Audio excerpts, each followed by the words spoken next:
Assalamualaikum warahmatullahi wabarakatuh. Kaum muslimin yang dimuliakan Allah Subhanahu wa taala, beberapa menit ke depan kita akan berbincang mendiskusikan terkait dengan wakaf dalam perspektif undang-undang dan perspektif fikih. Dan saat ini kita sudah bersama Profesor Dr. Asep Jahar. Gimana? Sehat, Prof? Alhamdulillah. Kaum muslim yang dimuliakan Allah Subhanahu wa taala, mari kita dengarkan penjelasan terkait dengan wakaf dalam perspektif undang-undang. Bagaimana kita mengetahui wakaf di Indonesia ini sudah ada beberapa misalnya peraturan-peraturan yang sudah dikeluarkan oleh pemerintah, sehingga nanti kita akan mendengarkan penjelasan-penjelasan yang utuh terkait dengan wakaf. Mungkin Prof bisa menjelaskan wakaf menurut undang-undang, Prof. Oke. Bismillahirrahmanirrahim. Terima kasih. Assalamualaikum warahmatullahi wabarakatuh. Assalamualaikum warahmatullahi. Terkait dengan wakaf, memang ini bukan suatu hal yang baru ya. Dia sudah menjadi bagian dari kehidupan masyarakat Indonesia, yaitu dengan tradisi-tradisi pengelolaan tanah di masa lalu dengan cara bersama. Yang biasanya di zaman dulu itu dikuasai oleh kepala desa atau lurah, sehingga peruntukannya dilakukan untuk masyarakat. Itu yang pertama. Yang kedua, ada di dalam tradisi Islam atau di dalam ajaran Islam yang disebut bahwa wakaf ini adalah bagian dari amal baik yang disebut dengan al-waqf itu sendiri. Nah, kita lompat sekarang apa yang menjadi bagian di dalam undang-undang di Indonesia. Di dalam perundang-undangan memang pada awalnya pergeseran di dulu dari yaitu PP nomor 28 tahun 1977 yang hanya mengatur urusan pokok tanah atau yang disebut dengan pencatatan tanah wakaf, yang sekarang Undang-Undang nomor 41 tahun 2004. Nah, pergeseran ini karena melihat atau para ulama masyarakat melihat begitu pentingnya wakaf. Jadi wakaf itu sendiri ya memang dalam bahasa Arabnya secara substansi artinya memang menahan diri, menjaga dari satu aset atau harta sehingga punya nilai tambah yang besar bagi masyarakat sehingga dia bertahan, kemudian manfaatnya berkembang. Nah, di dalam undang-undang inilah diatur segala hal yang memiliki nilai ekonomi dan juga kesejahteraan dan juga kepada keagamaan, sehingga di dalam aspek harta wakaf dikembangkan, bukan hanya lagi masalah wakaf tanah ataupun gedung atau madrasah ataupun untuk kuburan, tapi juga masuk kepada wakaf yang disebut dengan wakaf uang atau yang disebut dengan cash wakaf. Ini yang menjadi penting, sehingga juga ini bukan saja bagi masyarakat muslim tapi juga membantu bagi negara di dalam meningkatkan derajat ekonomi dan kesejahteraan masyarakat. Demikian kira-kira secara umum. Terima kasih, Prof. Tadi sudah jelaskan terkait dengan wakaf dalam perspektif undang-undang. Mungkin saat ini sedang tren gitu ya di masyarakat, sedang ramai berbincang terkait dengan wakaf uang. Ya. Terus bagaimana tadi pengertiannya bahwa wakaf itu harus kekal, harus utuh, nggak boleh berubah dan sebagainya. Sementara nilai uang bisa berubah-ubah, dan bagaimana untuk terkait dengan pengelolaannya itu, Pak? Oke. Yang pertama, memang yang menjadi substansi wakaf itu adalah apa yang disebut dengan al-khair atau al-bir atau kebaikan.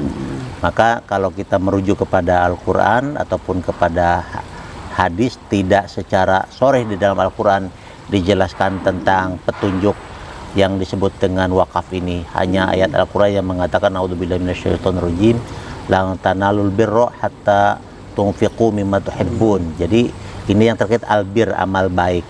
Jadi tidak akan mendapatkan kebaikan kecuali apa kita menginfakkan apa yang kita cintai. Sehingga ini yang disebut dengan albir. Itu yang pertama.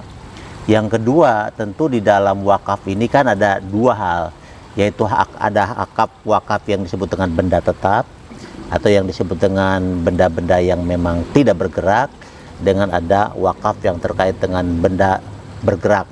Salah satunya uang ini. Jadi benda tidak bergerak ini dalam arti yang liquid ya, emas, kemudian kendaraan dan sebagainya. Termasuk uang juga itu. Ya, termasuk uang. Nah, ini uang inilah yang tentu yang harus kita perhatikan di dalam wakaf itu kan, kekekalan benda atau barang yang diwakafkan yang pertama. Yang kedua, adanya yang itu azas ataupun juga pemberian manfaat atau profit atau benefit dari benda yang diwakafkan itu. Nah, bagaimana dengan uang? Uang ini adalah suatu proses ataupun cara berwakaf yang sangat menarik dan mudah. Jadi bagi masyarakat, jadi berwakaf bukan hanya jumlah besarnya, bisa mulai dari 100.000, 50.000, 1 juta, 2 juta, 50 juta, 100 juta, 1 miliar dan seterusnya. Yang penting uang ini ataupun wakaf uang ini dijaga, dipelihara. Tentu yang menjaga awalnya adalah bank. Karena dialah yang bisa atau yang tepat sebagai penyimpanan. Nah, yang kedua, bagaimana uang ini? Nah, uang ini tentu dalam konteks bank kan itu diinvestasikan oleh bank. Bank yang mengembangkan, misalnya ada 20 miliar. 20 miliar ini kan mendapatkan yang disebut dengan nisbah atau profit dari hasil kerjasama dengan bank. Katakanlah dapat 500 juta. 500 juta ini kan akan bertambah kepada nilai uang. Nilai uang yang awal berarti 20 miliar 500 juta. 500 juta inilah yang tentu tergantung dari tujuan wakaf uang tadi, manfaatnya. Katakanlah dari 20 miliar itu ada manfaatnya 250 juta untuk usaha UMKM, untuk beasiswa, untuk bantuan kesehatan. Tapi yang harus diperhatikan di dalam wakaf uang itu harus ada yang disebut dengan pelipat gandaan manfaat. Nah, ini itu kalau wakaf uang. Dan ada juga yang disebut dengan wakaf melalui uang kan. Nah, wakaf melalui uang berarti kita punya proyek, target proyek yang ingin kita lakukan, apakah itu rumah sakit, klinik, sekolah, atau ruko usaha, minimarket. Kita proyek jual kepada masyarakat atau tawarkan kepada masyarakat untuk berwakaf, misalnya per meternya berapa juta. Dari itu kan mereka mentransfer, mengirim uang untuk wakaf. Tapi bukan uangnya ya, nyalah yang akan berakhir, tapi aset itu nyalah yang akan berkembang menjadi wakaf. Maka inilah yang harus dicatatkan oleh nadhir, ya tentu nadhir lembaga ya, yang memang mengembangkan wakaf itu, sehingga dia uang yang tadi punya nilai tambah yang berlipat ganda pada masyarakat. Itu kira-kira di dalam konteks wakaf uang dan melalui uang. Berarti wakaf uang itu bentuknya uang gitu, Prof ya? Ya, kalau wakaf uang ya memang yang diwakafkan berbentuk uang dan untuk dioperasionalkannya juga uangnya itu sendiri. Dia sebagai fasilitas, sarana, dan juga ada sebagai komoditinya. Komoditasnya yang memang akan menghasilkan, sehingga bisa jadi misalnya uang itu kita misalnya membeli saham, membeli sukuk, nah itu kan uang, tidak berbentuk lain. Atau ada yang disebut dengan apa namanya sertifikat uang berharga. Nah, itulah nanti punya profit kan, punya profit atau punya nisbah, sehingga nisbah itulah yang menjadi nilai tambah dari awal wakaf uang yang dibuat. Berarti di sisi lain wakaf uang juga sebagai investasi gitu, Prof ya? Ya, wakaf uang kan sebagai itu ya bisa juga diinvestasikan atau financing untuk pembiayaan ya, pembiayaan. Nah, tapi ini harus hati-hati karena kalau pembiayaan kan harus ada, kita melihat tentang resiko, bagaimana masa apa namanya keuntungannya, karena namanya uang liquid bisa jadi loss, rugi. Nah, rugi itu siapa yang menanggung? Nah, ini jelas kan nadhir, karena dia yang mengelola. Tapi kalau sukuk atau surat berharga, relatif kan ada yang menanggung, misalnya apakah lembaga tertentu atau negara, sehingga kehadiran dari uang itu sendiri, wakaf itu berkembang nilainya, jumlahnya, dan tanpa mengurangi keamanannya. Itu kira-kira. Kalau yang kedua tadi wakaf melalui uang, itu berarti wakafnya uang. Tapi substansi wakafnya berarti tidak berupa uang, Prof ya?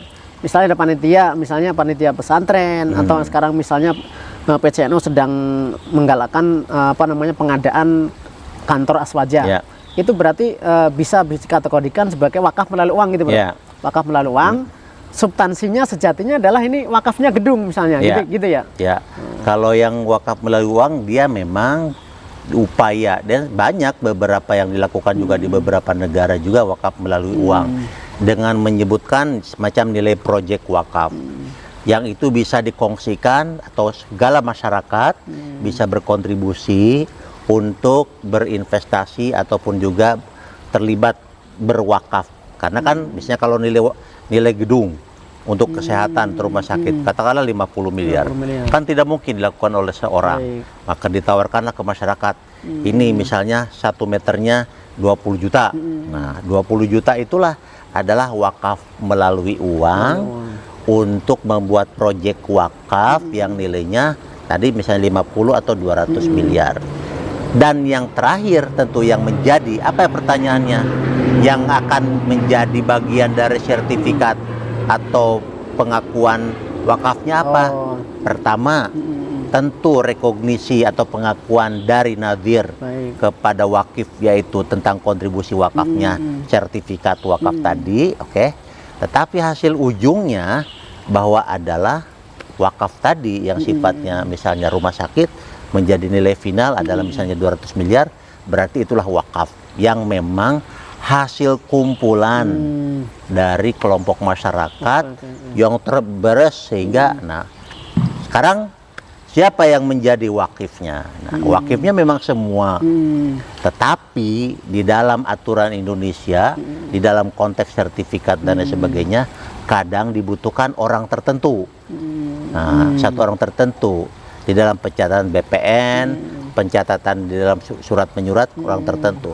Nah, orang tertentu ada bisa aja dijadikan sebagai perwakilan atau delegasi dari semua yang berwakaf itu sebagai nama yang nempel. Tapi tentu dari keseluruhan nama itu kita catat semua sebagai wakif kepada rumah sakit yang disebut dengan wakaf melalui uang tadi. Berarti tidak harus misalnya wakaf nunggu punya tanah, punya banyak sekarang Prof ya? Ya, jadi tentu punya duit berapapun bisa misalnya 1 semen untuk pembangunan bisa wakaf, itu berarti kan bisa melalui uang itu. Betul, asal memang yang cerdik ataupun yang piawai itu nadirnya kan, nadirnya amanah, nadirnya juga ikut mendorong masyarakat untuk terlibat, karena kan ini kan tidak bisa kita lakukan secara sendiri. Banyak, bukan hanya melalui uang aja untuk terlibat bermasyarakat atau masyarakat untuk berwakaf. Bisa tadi misalnya 10 saksmen, atau mungkin dia punya genteng, misalnya 200 genteng, ya nggak apa-apa. Walaupun dia tidak punya, saya tidak punya uang, tapi punya genteng. Tapi masjid ataupun lembaga itu membutuhkannya bukan genteng, tapi uang. Ya bisa aja dari uang dari genteng tadi yang dimiliki itu dijual dulu kan, dijual dulu ke misalnya ke siapa, ke material, sehingga jadi uang. Nggak ada masalah kan, karena yang dibutuhkannya itu. Tetap yang dihitung adalah value, nilainya itu ya, sehingga tergantung apa yang dibutuhkan kan, tidak mungkin numpuk semuanya. Masa yang biasanya berwakaf pasir semua, mentang-mentang dari pasir, enggak. Pasir, oke, nggak apa-apa, tapi izin ya Pak, kami jual ini pasirnya karena kami butuhnya nih, nggak apa-apa. Nah, berarti nazir tetap harus konfirmasi ke wakifnya, ya Pak? Tentu harus izin kepada wakif karena dibutuhkan. Nah, nanti seizin wakif kan, karena dalam konteks wakaf itu kan ada hal-hal yang disebut dengan ubudiyahnya ya, ya untuk bisa menjelaskan tentang praktek di awal. Itu kira-kira. Oke, terima kasih Prof sudah menyampaikan. Wakaf tadi sudah cukup gamblang, jelas gitu ya. Wakaf melalui bentuk undang-undang, bahkan tadi sudah disinggung sedikit terkait dengan wakaf dalam perspektif fikihnya. Ternyata berwakaf tidak harus nunggu kaya dulu, tapi cukup dengan uang misalnya 500, 1 juta sudah bisa melakukan wakaf. Ada 2 tadi disampaikan oleh Prof itu, wakaf uang dan wakaf melalui uang. Tentunya ini perlu perhatian khusus bagi calon wakif yang akan mewakafkan. Yang pertama harus mengetahui bahwa nadirnya atau lembaga penerima wakaf yang akan mengelola wakaf ini harus kredibel, amanah, dan tentunya ini harus dipertanggungjawabkan di dunia sampai akhirat gitu ya. Karena wakaf tidak hanya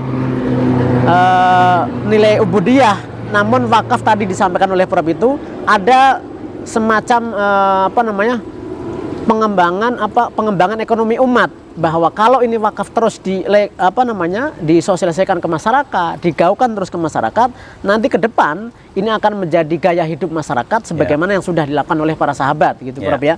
Jadi zaman sahabat juga katanya ada sebuah kaul itu ma min ashabi illa waqafa. Jadi tidak ada satupun sahabat yang tidak melakukan wakaf, dan tentunya para tabi'in, para kaum muslimin sampai saat ini terus menggaungkan wakaf, dan mudah-mudahan di umat muslim Indonesia khususnya di Tangerang Selatan ini akan menjadikan wakaf sebagai lifestyle. Mungkin itu Prof, terima kasih. Sama-sama. Sudah memberikan penjelasan terkait dengan wakaf, mudah-mudahan bermanfaat. Amin. Dari saya, wallahul muwaffiq ila aqwamit thoriq. Wassalamualaikum warahmatullahi wabarakatuh. Waalaikumsalam warahmatullahi wabarakatuh.